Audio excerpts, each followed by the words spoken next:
The Iranian silver griffin is known by a number of names. For the purposes of this presentation, we'll be referring to it as the Iranian silver griffin, the silver griffin, or in some cases just the griffin. But it first appeared on the market in Geneva in 1999, and it was described by its owner as defines a ceremonial drinking vessel in the shape of a silver griffin from roughly 700 before the Common Era in Iran. However, despite this claim, there was no provenance for the item. There was no authentication of the item. And when we consider the source transit market model, this object appeared on the market with a claim to source, no provenance and no evidence of its first period of transit, which is quite interesting that it actually just pops up in the market. And one of the major issues with the source transit market model is that in this case particularly, it's difficult to draw the line between transit and market. We decided to draw the line after it went through customs in the United States, but this was purely logistical from our point of view.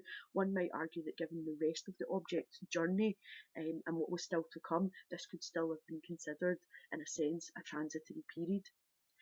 Interestingly, we'll see that the Griffin enters a second period of transit and market, so it's removed from source, which we have no provenance for. It goes through a period of transit we know nothing about, and it pops up in this market in Geneva. But then ultimately it goes through a second phase of transit, another market, and then finally is returned to its source country. We're looking at this item in terms of source transit market, but we also have to consider it against a highly charged political backdrop, and considering not only the aftermarket effect but the aftermarket effect and impact that it had. By this I mean that we'll consider how the item was marketed, where it ended up, but also its return and biography since its return. These sorts of phases of purgatory and limbo could add a massive insight into the object's worth and its changing value, as we'll see here.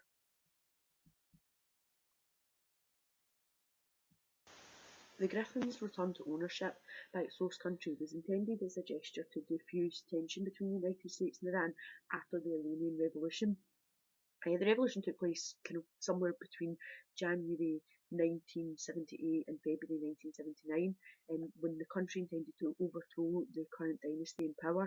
That dynasty was supported by the United States, and it was for that reason that there had been no direct contact between the United States and the Iranian government from that point moving forward. The return was intended to be a private exchange, and it was connected to President Rouhani's involvement in the United Nations Convention. Establishing a positive relationship with Iran was crucial at that time, as they were developing their nuclear capabilities. The Iranian nuclear deal, which was formed in 2015, was made possible through these open lines of dialogue established between President Obama and President Rouhani in the wake of the Griffin's return. Interestingly, since 1989, the Iranian authorities have been making a concerted effort to return objects to their country that they feel have been looted. So we can see how this gesture by the United States mirrored the political interests of the Iranian government and could act as a significant stepping stone in opening these channels of dialogue.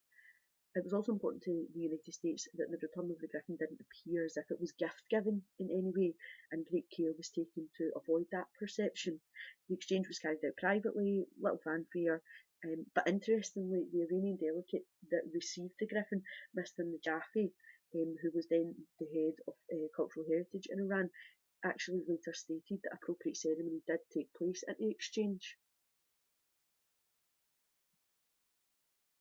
The silver griffin, which is sometimes known as a rhyton, was produced in the 7th century BCE in the area which would later become the Persian Empire and what we now know as Iran. It is shaped like a griffin, that is, a mythical creature with the head and wings of a bird and the body of a lion. 3 cups are attached to the griffin's body, and it was likely used as a ceremonial drinking vessel. Many officials believe it was looted from the Macguire cave between 1989 and 1992. As part of a hoard of antiquities known as the Western Cave Treasure discovered near the Iraqi border shortly after the Iranian Revolution. The treasure was plundered by villagers and treasure hunters. Fariborz Gadar, an Iranian scholar, described the objects found as great treasures from a great civilization and claimed that their discovery was of great significance to those who considered themselves Persians.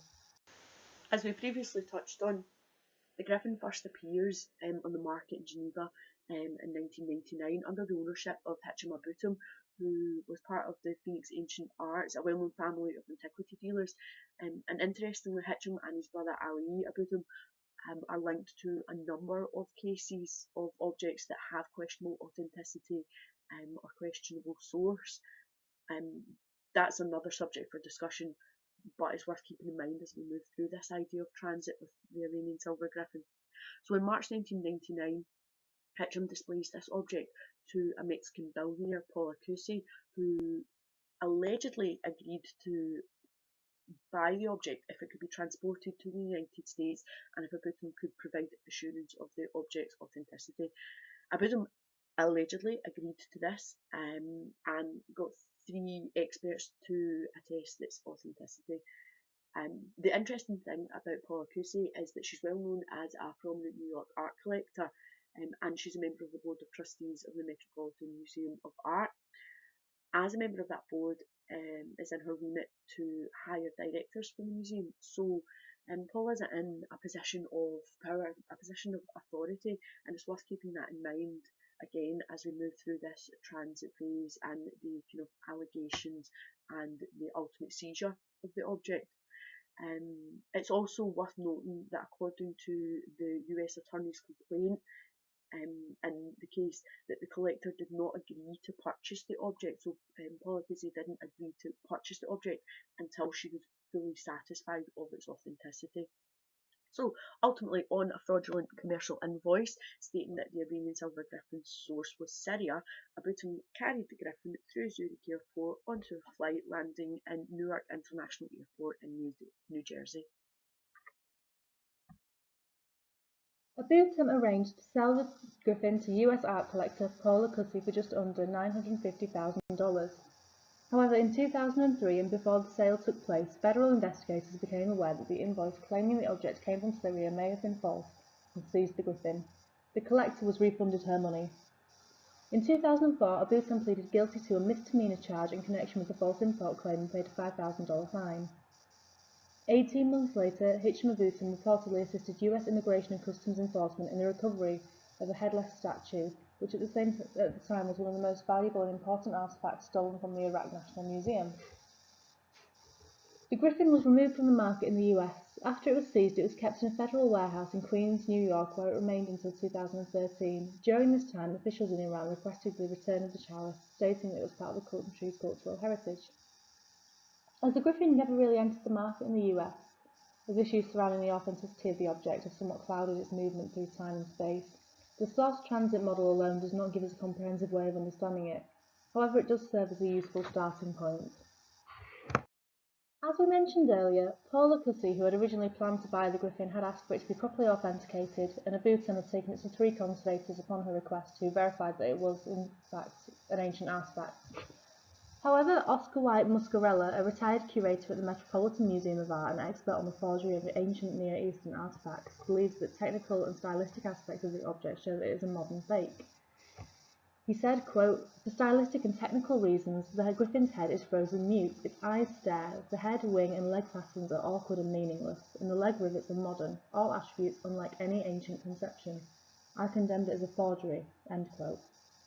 Hardliners in Iran also dismissed the object as a fake and were angered by Rouhani's apparent openness to establishing better relations with the West. However, Iran's head of cultural heritage and tourism, Mohammad Ali Najafi, stated, "We do not look a gift horse in the mouth. Even if it is fake, it is worthy." The Iranian government now widely recognise it as a forgery. This demonstrates that the contemporary symbolic value of the object became more important than its historical significance. It also shows how the value of an object is not intrinsic, but shaped by its contemporary cultural and political context. Today, the griffin is in the National Museum of Iran. There was talk a while ago of a documentary being made about it, but this does not seem to be in development. It is likely that the Iranian government no longer wish to draw attention to it now it is widely acknowledged as a forgery. Despite the questions around the Iranian silver griffin's authenticity, one of Abutum's authenticators now asserts that the confusion over the authenticity of the griffin is solely the fault of the authorities, who should have checked this before they returned it to Iran. And although the Iranian government now accepted the Griffin as a forgery, Mr. Najafi, who was then the head of the cultural heritage in Iran and the person who initially accepted the exchange, has said that he would consider it an American souvenir to the Iranian people. And it could be argued that even apart from this object as a souvenir, um, inquiring about the value of a gift in the Iranian culture is considered rude, and actually taking it at face value and in the spirit that it was intended would be the appropriate thing to do. Um, it could also be argued that not offering an official statement on the authenticity or, in fact, the forgery of the object by the Iranian government is not an indication that they're unaware, but actually part of a political consideration, given the deep-rooted consequences of the return and the opening of the channels of dialogue, and again, not to mention the gift-giving etiquette in the Iranian culture. There's much discussion and, dare I say, finger pointing over the authenticity of the Iranian silver griffin.